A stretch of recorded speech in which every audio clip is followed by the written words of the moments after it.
Bö ja tervetuloa Mercedes-Benz CLA 250 Plusan kyytiin. Tämähän on siis takavetoinen versio nyt sitten tästä CLAsta ja plussa tarkoittaa sitä, että tässä on nyt sitten se pisin range.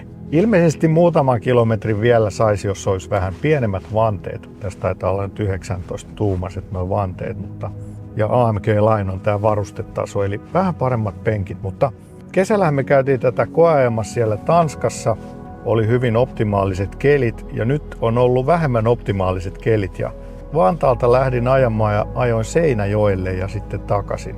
Siinä tuli vähän sellaista rangetestiä ja ei tää nyt ihan niin hyvä ole kuin lupaukset oli, että kulutus nyt tietysti on korkeampi, kun on kylmää ja huono keli, mutta latausnopeuskin oli aika paljon heikompi. Me palataan niihin vähän myöhemmin. Elisa Kotiakku. Varastoi sähköä ja säästä. Käytä sähköä huolettomasti juuri silloin, kun tarvitset. Laske oma säästösi elisa.fi/kotiakku. Parempaa sähköä? Kyllä. Se, jossa on Nesteen laatu. Neste MY.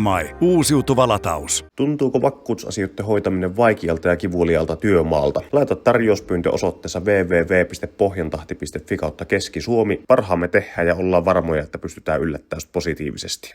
Lähdetään nyt ulkomuodoista ensin liikkeelle ja nehän on kyllä kohdallaan, niin kuin nyt Mercedesille on tyypillistä, että kauneutta löytyy.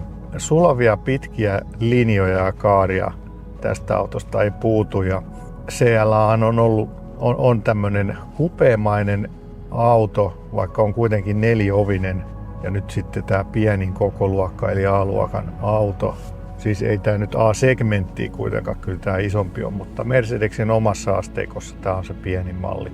Ja selvästi nyt jos vertaa EQ-autoihin, EQE:hen, EQS:ään, niin tämä on vähän perinteisempi mun mielestä nyt tämä keulan ilme. Että monen mielestä se oli ilmeisesti liian futuristinen se EQ-linjasto, varsinkin EQS ja EQE:n osalta. Ja ehkä ne myyntilukemat jäi sitten vähän heikoiksi sen takia. Ja nyt sitten tätä autoa on myös samalla korilla on myös polttomoottorilla, tai hybridiähän se varmaan sitten on, mutta kuitenkin, että tämä ei ole pelkästään sähköautoksi tehty tämä auto. Mutta ei sitä oikeastaan kauheasti huomaa. Jo tuossa moni on vähän arvostellut sitä, että nyt on menty vähän liian pitkälle näissä Mersu-logoissa, että niitä on noissa etu- ja takavaloissakin, mutta mun mielestä ne on kyllä ihan tyylikkäät. Ja samaten tuossa maskissa on noita pieniä Mersun tähtöisiä, niin niitä on satoja siinä ja jokainen taitaa olla oma ledinsä, eli lähestyy autoa, niin se kivasti sitten valaistuu se maski siitä ja sitten taas kun lähtee pois, niin siihen tulee vähän sellaisia grafiikoita.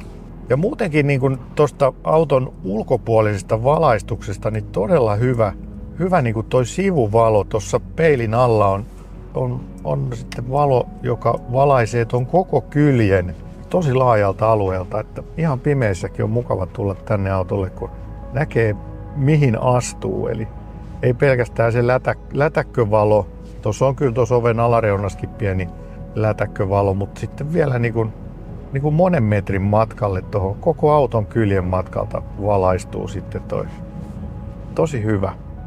Mutta on kyllä niin kuin linjakas pieneksi autoksi. Tosin se tarkoittaa kyllä vähän sitä, että nämä ovet on aika pienet. Että sitten tämä kulku tänne tällaiselle pitkälle ihmisille ja vielä kun on matala auto kyseessä, niin, ja varsinkin talvella kun on paksut vaatteet, niin se on vähän sitten sellaista tuhnaamista. Mutta kyllä tänne nyt vielä on päästy ja kuitenkin sitten kun tänne sisälle pääsee, niin tämä fiilis täällä kyllä palkitsee sen pienen puhinan siinä sisään tullessa. Mutta ovekahvat on nyt tällaiset Mersun tyypilliset ulos työntyvät sähköiset kahvat, että saadaan ilmanvastus mahdollisimman pieneksi. Ja ne on kyllä ihan toiminut hyvin, että ei ollut niiden kanssa mitään ongelmia. Mutta ei tuosta ulkonäössä nyt varmaan sen kummempaa. Tyylikäs ja linjakas ja pitkiä kaaria ja voisi sanoa melkein, että suloisia linjoja tässä autossa. Ja tästähän on nyt sitten tulossa se shooting brake eli farmarimalli myöskin ja hinnat on varmaan jo julkaistu tässä vaiheessa, kun tätä video tulee ulos, mutta siinä sitten vähän enemmän tavaratilaa. Mut nyt kun tullaan tänne etupenkille, niin täällähän nyt shown varastaa tää koko auton levyinen näyttöpaneeli, tällainen lasipaneeli. Siinä on siis 3 näyttöä. Nyt tässä kyseisessä yksilössä on vain keskinäyttö ja kuskin näyttö. Apukuskille ei ole näyttöä, mutta siihenkin sitten saa sen näytön siihen. Mutta on todella tarkat ja hyvät grafiikat ja mun mielestä tämä valikkorakenne on nyt tosi selkeä. Nämä on todella isot nämä kuvakkeet täällä, ne on värikkäät, ne on helppo muistaa ja ne on todella ergonomiset käyttää. Myöskin niin kuin ei minkäänlaista lagittamista tässä käyttöliittymässä, että potkuu tuntuu olevan hyvin.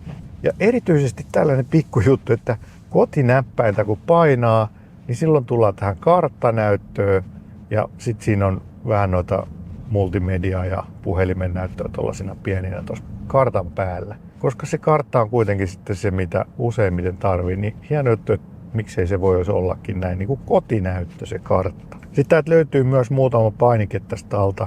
Siinä on ajomoodin valinta, pysäköintiavustin ja sitten toi ääniavustin ja mute- ja volumesäädöt sitten apukuskillekin. Ja ohjauspyörästä löytyy sitten ajoavustimien ja vakionopeussäätimien ohjaimet täältä vasemmalta ja oikealla sitten multimedia ja tuon kuskin näytön ohjaus. Ja kuskin näytöllekin saa erinäköisiä näyttöjä. Täältä löytyy vähän myös tämmöinen Tesla-tyyppinen vähän tutkanäyttö, että se tunnistaa näitä kohteita tässä ympäristössä. Täällä on kyllä laadukas tunnelma, että materiaalit on hyvin valittu ja ei ole kyllä missään kohti sellainen halpa olo. Ja keskikonsoli ei nyt tietenkään ole ihan yhtä iso kuin noissa isommissa sähkö-Mercedeksissä, mutta ihan hyvin täälläkin on säilytystiloja ja puhelimen latauspaikka löytyy tuosta myöskin. Ja täältä sitten vielä alta löytyy tilaa käsilaukulle ja muulle säilytettävälle. Ja nyt sitten tyypillisestihan Mercedeksissä on penkisäädöt täällä ovessa, niin tässäkin, mutta nyt on myöskin istuimien lämmityssäätö siirtynyt sitten tänne keskinäytölle, kun sekin on usein ollut tässä painikkeella tässä ovessa, mutta nyt se on tuonne keskinäyttöön mennyt se tässä pienemmässä mallissa. Mutta ajoergonomia nyt, mitään muuta voi odottaa kuin hyvä. Ja penkit on nyt tämmöiset vähän sporttisemmat ja on kyllä hyvät tuet. Sivuttaistukea löytyy ihan kivasti ja istuinosan syvyyttä saa säädettyä ja mullakin on ihan sopivasti nyt jalkatuke, että ei valitettavaa penkeistä. Tämä on aika harvinaista, että voi näin sanoa, mutta kyllä CLA:n osalta on hyvät penkit. No takapenkillä sitten on vähän heikommin tilaa pituussuunnassa, että mä en nyt tuohon itteni taakse kyllä mitenkään saa jalkoja mahtumaan, että sinne jää tommonen reilu 10 senttiä ton mun kuskin penkin selkänoja ja takapenkin istuinosan väliin. Mutta päätilaa siellä nyt kuitenkin riittää ihan kohtalaisesti, vaikka toi kattolinja kaartuukin aika voimakkaasti, niin tää lasikatto pelastaa kyllä siinä kohti, että saatu päätilaa sitten riittävästi. Ja tosi tyylikäs toi katto myöskin, koska se on ihan mitään ilman väliriipoja, että yhtä isoa lasia tonne taakse asti. Yksi pieni semmonen juttu, niin nyt on halpuutettu sen verran, että takaikkunoille ei ole tässä kuskin ovessa omia lasin nostimen kytkimiä, vaan täällä on tällainen Volkswagen-tyyppinen ratkaisu, eli siinä on vaihtokytkin, että valitaan sitten noin takaikkunat tuolla vaihtokytkimellä ja sitten näistä samoista käyttökytkimistä ohjaillaan niitä. Vähän outo, miksi se on näin. Voi olla, että se on joku tilakysymyskin, että tämä on aika pieni tämä tila, että siihen ei ehkä olisi mahtunut sitten noita kytkimiä 4. Ja sitten ovi aukeaa aika voimakkaasti, siis lähes 90 asteen kulmaa ja jopa mulla on vaikeuksia sitten yltää tonne oven kahvaan, että mä saan vedettyä sen kiinni. Saati sitten lyhyemmillä käsillä varustetuilla ihmisillä, niin se voi olla vähän sellaista kurottelua, että sen oven saa kiinni. Ja takakontti löytyy 400, olikohan 5 vai 6 litraa. Ja se on nyt sedan tyyppisesti aika pieni toi luukku, mutta siellä on kyllä pituutta aika hyvin. Ja sitten löytyy myöskin suksiluukku tästä varusteversiosta. Ja se on siis hyvä, koska sitten saa kuitenkin 2 henkilöä tonne taakse istua ja sukset siitä välistä. Ja sikäli niin tilankäyttö on kyllä ihan oivallista ja penkin selkänööt kaatuu tietysti myöskin. Ja frankkia löytyy, olikohan 100 litraa. Eli se on aika kookas se frankki myöskin, että sekin on ihan käyttökelpoista. Ei pelkästään kaapeleille, vaan sinne saa kyllä jo sitten ihan kunnolla tavaraa laitettua. Sitten mennään tähän ajettavuuteen ja nyt siis tosiaan eilen ajelin Vantaalta tuonne Seinäjoelle akkutohtorin jutuille ja siitähän tuli sitten semmonen melkein 400 kilometriä siivuja. Viikon tässä on muutenkin ajellut tässä kaupungissa, niin on kyllä tosi hyvä rautajousisiksi autoksi. Semmonen pieni värinä on saatu kokonaan pois. Semmonen niinku tien pinnan epätasaisuudesta aiheutuva, monesti sellainen epämiellyttävä pieni tärinen, se on jotenkin saatu varsinkin pienissä nopeuksissa pois. Tää on kyllä tosi hyvä tää alusta ja pikkusen ollut myöskin liukasta, niin se on myöskin hyvin varoittaa sitten, että nyt alkaa olla vähän liukasta, että perä lähtee ensin pikkasen ennen kuin luistonesto sen ottaa sitten kiinni. Ja ohjaus on ehkä hiukan kevyenlainen, mutta onneksi täältä saa sitten säädettyä. Täältä on sportilla ja individuaalillakin sen saa sitten säädettyä mieleiseksi, että itse kyllä tykkään tästä jäykimmästä asennosta sitten tässä ohjauksen säädössä. Mutta tosi semmoinen tarkan tuntunen, vaikka tässä nyt ei ole mitkään matalaprofiiliset renkaat. On kyllä hyvän tuntunen tää alusta ja ajettavuus. Ja kääntösäde myöskin tässä takavedossa, niin tosi näpsäkästi kääntyy. No sitten tehohan tässä on 272 hevosvoimaa. Olikohan 3,5 newtonia vääntöä. Ja olikohan se noin 6,7 sekuntia 0-100. Eli ei tää nyt mikään kauhean raketti ole, mutta aivan riittävä taas. Se melkein 300 hevosvoimaa, niin ohituskiihtyvyyttä löytyy niin kuin ihan riittävästi. Joo, ja sitten tässähän on myöskin vaihteisto, mikä on aika poikkeuksellista sähköautoa. Mercedesissä näitä on ollut ja Porsche Taycanissa. Eli kaksivaihteinen vaihdelaatikko takamoottorissa. No, eli tuossa kun kiihdyttää, niin siinä vähän riippuen nyt siitä, että mikä se kuormitusaste on. Niin se vaihtaa siinä jossain 80 ja 120 välissä. Että sellainen pieni nykäys siinä tuntuu. Tämä on tietysti sen takia, että saataisiin se moottori toimii optimaalisesti myöskin korkeimmissa nopeuksissa ja saadaan sitten sitä käyttöaluetta vähän paremmaksi. Myös niihin ehkä moottoritie- ja autobaana-nopeuksiin. Että jossain kuulin, että 110 olisi se taloudellisin nopeus nyt sitten tällä kaksivaihteisella Mercedesen vaihdelaatikolla. Että teknologia on yllättävän paljon kuitenkin tämmöiseen 50 000 euron autoon. No mennään sitten sähköauto-ominaisuuksiin, niin akkuahan tästä taisi olla nyt se 85 kilowattituntia käytettävissä. Ja 800 voltin NMC-akku, eli latausnopeudet on sitten parhaimmillaan 320 kilowattia teoriassa. Käytännössä mä en nyt päässyt kyllä ihan lähellekään sitä lataustehoa, mutta palataan siihen kohta. No sitten kulutuspuoli, niin WLTP-kulutushan on jotain 12,2, eli todella hyvä. Ja silloin kesällä siellä Tanskassa, niin silloinhan päästiinkin sellaisiin 13 lukemiin muistaakseni. Ja nyt sitten on ollut tällaista vähän nollan molemmin puolin. Eilen kun ajoin sinne Seinäjoelle, niin aamupäivällä oli miinusta muutama aste ja kulutus taisi olla koko sillä vähän vajaa 400 kilometrin matkalla, niin taisi olla jotain 19 ja risat, eli alle 20. Ja siinä oli kuitenkin aika pitkälti moottoritietä, että siinä mielessä se varmaan oli ihan hyvä se kulutus. Ja sitten paluumatkalla taisi olla noin 1 kilowattitunnin vähemmän, eli 18 ja risat. Ollaan kuitenkin aika kaukana vielä siitä 13, mitä silloin kesällä nähtiin.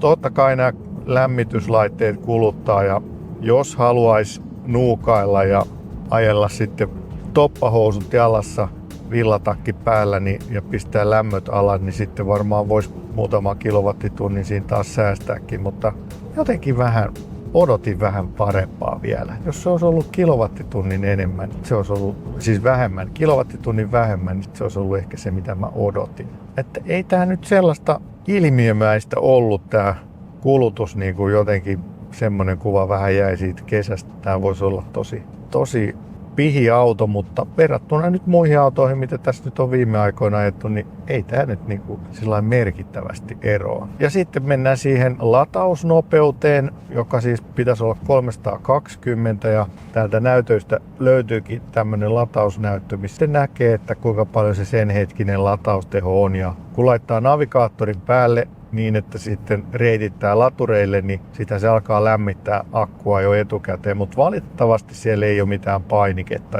Sitten jos on joku tuttu matka, niin silti pitää laittaa se navigaattori sinne, että saa akun esilämmityksen, koska muuten ne tehot jää aika vajaiksi. Se voi olla alle 100 kilowattiakin se teho, jos ei yhtään ehdi lämmittää.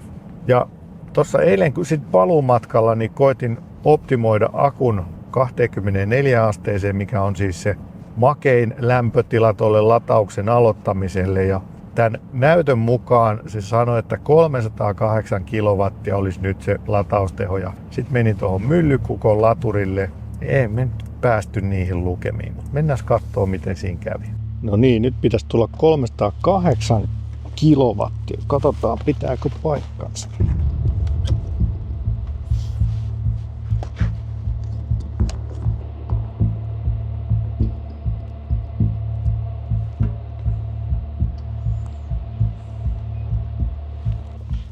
Niin, nyt näyttää ihan hyvälle. Kivasti nousee. 259, no ei vielä ihan 300. Mulle luvattiin 308. Auto rajoittaa. Ei tää nyt ihan ollut sitä, mitä annettiin ymmärtää, että ei ihme lapsi nyt ollutkaan ehkä niin ihmeellinen. No niin, nyt on 204 kilometriä ladattu ja aikaa on mennyt 11 minuuttia, vähän yli 10 minuuttia. Eli 10 minuutissa 200 kilometriä. Ei toi nyt ole ihan se, mitä pitäisi olla, mitä toi näytti toi ennuste. Mitä se nyt näyttää akun tiedoista? 40 astetta, latausteho, varaustila. Okei, no ton se nyt sanoo. Mutta ei me nyt päästy sinne yli 300, vaikka laturi olisi kyllä antanut 400, tää Neste Myllykukko, mutta ehkä vähän nyt kuitenkin pettynyt tähän lataustehoon ja ehkä vähän myös pettynyt tuohon kulutukseen. Että ei ehkä ihan niin huikea kuin annettiin ymmärtää. Range nyt näillä keleillä 557 maksimissaan. Et pikkusen pettymys, että jäätiin nyt niinku reilu 50 kilowattia siitä maksimitehosta. Et ehkä se vaatii sitten tähdet oikeaan asentoon ja mä en tiedä mikä se optimaalinen lataustaso sitten on, millä se voisi tulla, koska nyt mulla oli kuitenkin se noin 10% akussa, kun mä menin sinne latuun. Et siinä meni semmonen 10, vähän reilu 10 minuuttia siihen 200 kilometriä. Onhan se hyvä, eihän siitä pääse mihinkään. Mutta vähän odotin enemmän kuitenkin ulos sieltä. Ja sitten tähän kulutukseen nyt vielä, nyt just löysin tämän rullauksen, niin kyllähän tää rullaa ihan sairaasti, että en tiedä, olisiko tämä nyt sit vaikuttanut vielä sen kilowatin verran ainakin, jos mä olisin älynnyt sen rullauksen laittaa päälle. Mutta tosin kyllähän se varmaan vaikuttaa silloinkin, kun on toi vakionopeussäädin päällä. Mutta aika ilmiömäinen kyllä toi rullaaminen. Ja vielä noihin sähköauto-ominaisuuksiin, niin ei valitettavasti löydy ihan täydellistä yhden polkimen ajoa. Täällä on voimakas energian talteenotto, mutta se ei, no kyllä se itse asiassa pysäyttää. Kokeillaan vielä uudestaan. Eli voimakkaalla energian talteenotolla, niin kyllä se aika lailla pysäyttelee tämän. Ainakin nyt tasaisella, en tiedä miten jos olisi enemmän alamäkeä. Mutta tämä rullaus on kyllä, ei energian talteenottoa, niin tuntuu, että tämä menee niinku ihan itsestään, kun olet kiihdyttänyt siihen tavoitenopeuteen, niin tällaisella tasaisella, niin aika kivasti menee kyllä. Ja ilman vastushan on pieni tässä, olikohan se jotain 0,21 vai 22. Ja tietysti vielä kun on pieni auto, niin silloin otsapinta-alakin on pienempi. Mutta ehkä tuohon meidän pitää palata vielä tässä talven aikana uudestaan tähän CLAhan. Tähän voisi olla vaikka hyvä väline tonne Lappireissiin, mutta katsotaan, jos saataisiin tää sitten sinne mukaan, niin se voisi olla potentiaalinen kilpailuväline. Sitten me saataisiin vähän pidempää kokemusta myöskin. Ja nyt kun on tässä 1000 kilometriä harjoiteltu, niin sitten voitaisiin osata joka paremmin. No sitten mennään siihen hintapuoleen, niin sehän oli Alun perinhän tää taisi olla vähän alle 50 000, just tää 250 plus malli. Nyt tää on 54 990, eli hinnat on noussut valitettavasti, mutta sitten on tullut 200 malli, joka on nyt alle sen 50 000 €, mutta siinä on pikkusen pienempi akku sitten siinä ja ei ihan enää saa samalla rahalla kuin niitä ensimmäisiä. Et kyllä tämä kuitenkin on aika pieni auto, että onko se melkein 55 000 € sitten siitä paljon. Mutta kyllä se kuitenkin saa niin kuin parasta sähköautotekniikkaa, mitä tällä hetkellä on tarjolla. Ja myöskin parasta autoa, mitä varmaan tällä hetkellä on tarjolla. Että kyllä tämä niin laadukkaalle tuntuu, vaikka on nyt kuitenkin kyse tästä Mercedesen pienimmästä mallista, niin sama laatu on kyllä tässäkin. Kyllä tällä ohjaamossa viihtyy pidempiäkin reissuja, varsinkin näillä AMG-lainin istuimilla, niin on kyllä mukavaa matkan tekoa.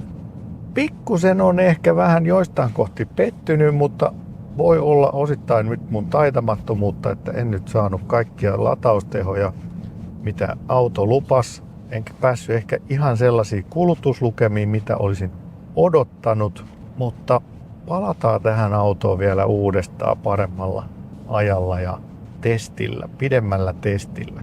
Mutta käy kommentoimassa, ootko ehkä tilannut kiitellesi tällaisen CLAn ja mitä mieltä oot auton muodoista, hiveleekö ne silmää, voisitko harkita hankkivasi CLAn vai onko tää liian pieni sulle tai muuten liian matala. Käy kommentoimassa ja käy tykkäämässä videosta ja me palataan sitten seuraavalla sähköautovideolla. Ja muista myös tilata kanavani, et jää paitsi muista sähköautokoeajoista. Palataan seuraavalla. Kiitos kun katsoit. Bye bye. Ollaan Jalasjärven Ionitilla ja nyt katsotaan miten CLA latautuu täällä. Tää tästä. Auto liitetty. Nyt taisi olla akun lämpötila 15 astetta, että se ei ollut ihan optimi. 24 olisi kai se optimi lämpötila. Täällä on jokunen aste pakkasta. Katsotaan mitä tuolla autossa alkoi tapahtua. Yhteyttä odotellaan. Lähti nousemaan kilowatit. Hyvin nousee. 16 astetta. 24 olisi kai se optimi. Mutta nyt kuski tarvii vessatauon tässä kohtaa.